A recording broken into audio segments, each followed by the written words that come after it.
बिस्मिल्लाहिर्रहमानिर्रहीम। अस्सलाम वालेकुम स्टूडेंट्स। बेटा आज के लेक्चर में हमने पढ़ना है सिग्निफिकेंस ऑफ माइटोसिस, यानी माइटोसिस की अहमियत क्या है और इसके एरर्स। तो बेटा यहाँ पर सबसे पहले हम ये देखते चलें कि माइटोसिस जो है इसमें क्रोमोसोम्स की डिवीज़न हुई है न्यूक्लियस में, सेल्स डिवाइड हुए हैं, एक सेल डिवाइड होकर दो नए डॉटर सेल बने हैं और उनमें क्रोमोसोम जो थे वो सेम नंबर ऑफ़ क्रोमोसोम थे as compare to parent cell. तो अब बेटा ये किस किस जगह पर इसकी क्या क्या एप्लीकेशंस हैं ये देखते चलें। डेवलपमेंट एंड ग्रोथ, यानी बेटा एक सेल जिसको हम जाइगोट कहते हैं, जाइगोट का बनना और जाइगोट से पूरा मल्टी सेलुलर बॉडी का बनना, ये बेटा इसकी एप्लीकेशन है। इसके बाद बेटा हम देखें तो सेल रिप्लेसमेंट। बेटा हमारी बॉडी में काफ़ी ऐसे पोर्शंस हैं, काफ़ी हमारी बॉडी के ऐसे पार्ट्स हैं, काफ़ी ऐसे सेल्स हैं जिनका लाइफ स्पैन बहुत कम होता है, उन्होंने बार बार अपने आप को रिप्लेस करना है। उस काम में बेटा माइटोसिस हमारा यूज़फुल है। मतलब आप अगर एग्ज़ाम्पल लें रेड ब्लड सेल्स की, तो इनकी बेटा लाइफ स्पैन है जस्ट 4 मंथ्स। तो इन्होंने बेटा बार बार रिप्रोड्यूस करना है, रिप्लेस करना है, उसमें माइटोसिस काम करता है। फिर रीजनरेशन, बेटा कुछ हमारे ऐसे एनिमल्स हैं जैसा कि यहाँ पर स्टारफिश की एग्ज़ाम्पल दी गई है, सी स्टार की, कि अगर इसका एक यहाँ पर आर्म बेटा कट के अलग हो जाता है तो इसमें ये प्रॉपर्टी है कि ये दोबारा से अपना पूरा आर्म रीजनरेट कर सकता है और ये प्रोसेस माइटोसिस के ज़रिए ही होता है। नेक्स्ट बेटा है आपके पास एसेक्सुअल रिप्रोडक्शन।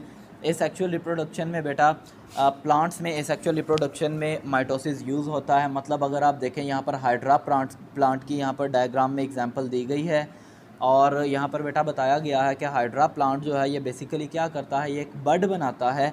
यानी ये देखें ये सारा प्लांट है और यहाँ पर ये एक एक्स्ट्रा बड है।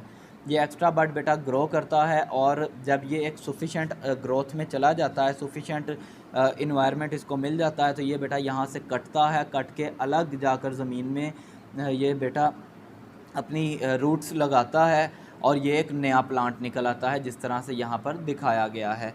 ये काम भी बेटा एसेक्सुअल रिप्रोडक्शन में माइटोसिस का है। उसके अलावा वेजिटेटिव प्रोपगेशन में भी माइटोसिस यूज़ हो रही है। अब बेटा हमने देखने हैं इसके एरर्स को।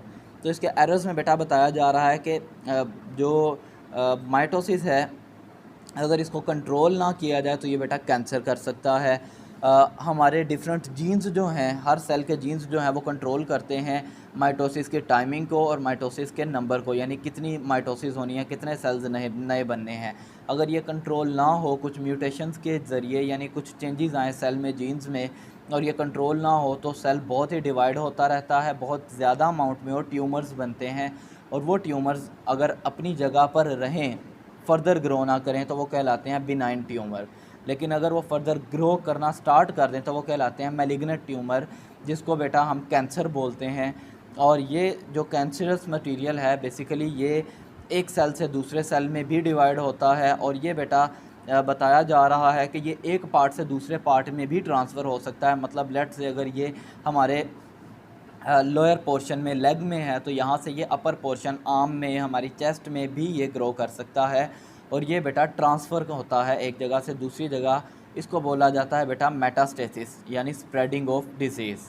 तो बेटा होपफुली यहाँ तक आपको अंडरस्टैंडिंग हुई होगी। इसको बेटा घर पर पढ़िएगा, तरीके से इसको याद करिएगा और अगर कोई कन्फ्यूजन हो तो बेटा इंक्वायरी ज़रूर करिएगा। Thank you.